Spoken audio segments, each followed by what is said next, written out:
लोग पांचों बराबर नहीं खेलू, लेकिन एक और हम बताओ तनी तो हई देखिए हई होंगे डीलर साहब, हई होंगे डीलर साहब, ज्यादा डीलर लोग साहब लोग के साथ देला हई।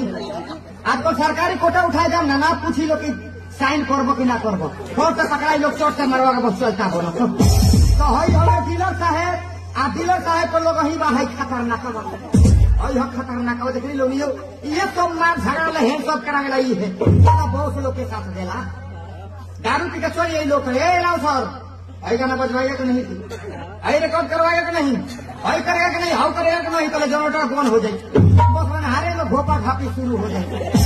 जितना मार झगड़ा है सब ये करा गया। तो हई खतरनाकवा खतरनाकवा के दौरों पर बा हई मऊगावा, हई हम मऊगावा हमरे घर में लेके सब के हुए बा।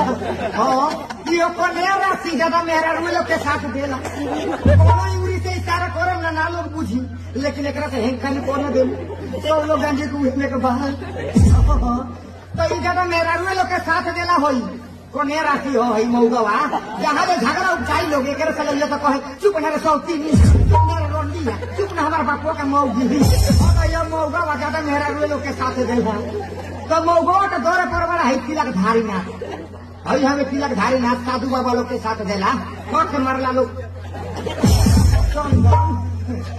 हई हमें त्रिलोकी नाथ।